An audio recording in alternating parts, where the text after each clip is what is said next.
Pada masa jayanya, Batavia Lama adalah pusat perdagangan terbesar di Asia. Pada masa itu, Ratu dari Timur adalah julukan dari para pelancong Eropa untuk wilayah ini. Julukan itu tak lepas dikarenakan lokasi yang strategis Batavia dengan sumber daya alam yang berlimpah. Kini, Batavia Lama menjelma sebagai salah satu ruang wisata sejarah di ibu kota. Hanya di kawasan ini, para pelancong bisa menemukan beberapa museum di dalam satu kawasan sekaligus. Bangunan-bangunan peninggalan kolonial Belanda yang ada di sini memang dialihfungsikan menjadi museum.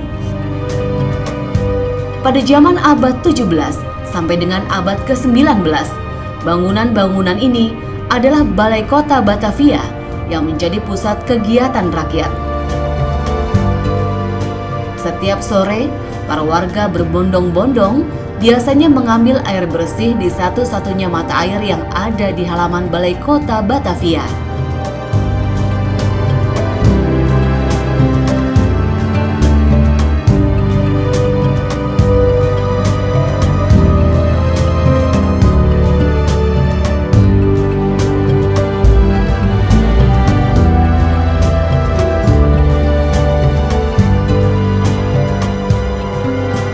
Pada 1972, Kota Tua resmi menyandang situs warisan sejarah. Keputusan Gubernur Ali Sadikin saat itu ditujukan sebagai perlindungan sejarah dan arsitektur kawasan seluas 1,3 km persegi ini. Rel yang digunakan tram pada zaman kolonial Belanda masih terpasang di sini. Dulu, rel ini menghubungkan gerbang Amsterdam Batavia melewati Taman Balai Kota dan berakhir di Stasiun Meester Cornelis atau kita sebutnya Stasiun Jatinegara.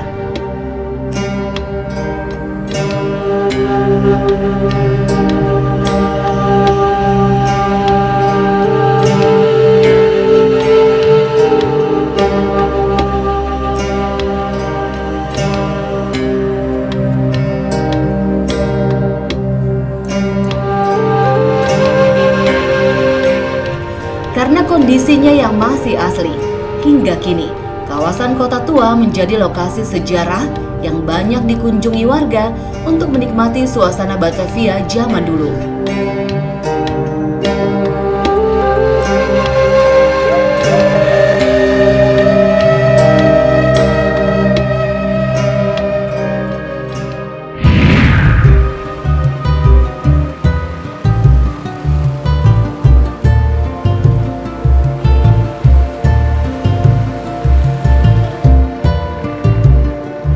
Hanya pusat pemerintahan, Batavia Lama juga mempunyai pusat perdagangan yang ramai sedari dulu. Kawasan Glodok namanya. Hingga kini, pusat perdagangan ini masih ramai akan aktivitas niaga. Hiruk-pikuk ini tidak bisa lepas dari campur tangan orang-orang keturunan Tionghoa. Tepatnya pada tahun 1740, Glodok berkembang menjadi pecinan dan pusat perniagaan.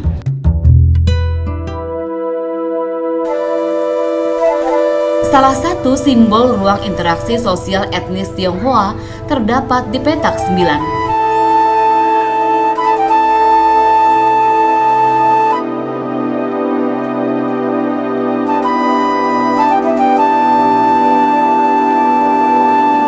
Petak 9 menjadi pusat aktivitas sosial, ekonomi, budaya, dan religi.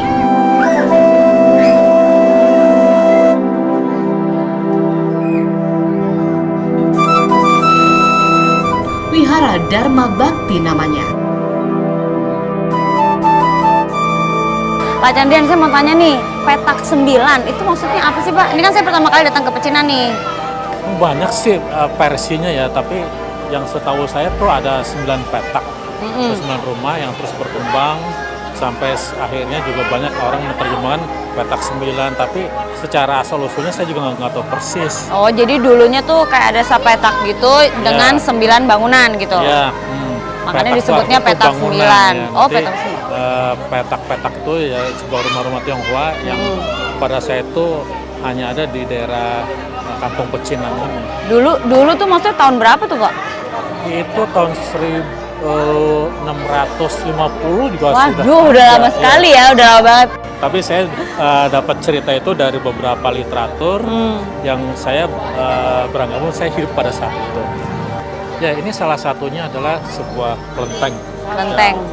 Kelenteng yang sudah tua juga. Ini dari tahun 1650. 1650. Tapi sayang terbakar.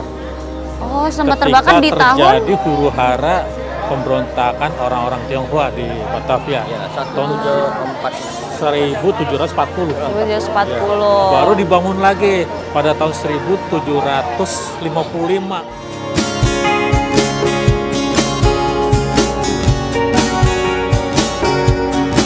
Geliat ekonomi begitu hidup terasa di kawasan ini. Interaksi jual beli menjadi keriuhan yang memberi cuan dan menggerakkan roda kehidupan setiap orang.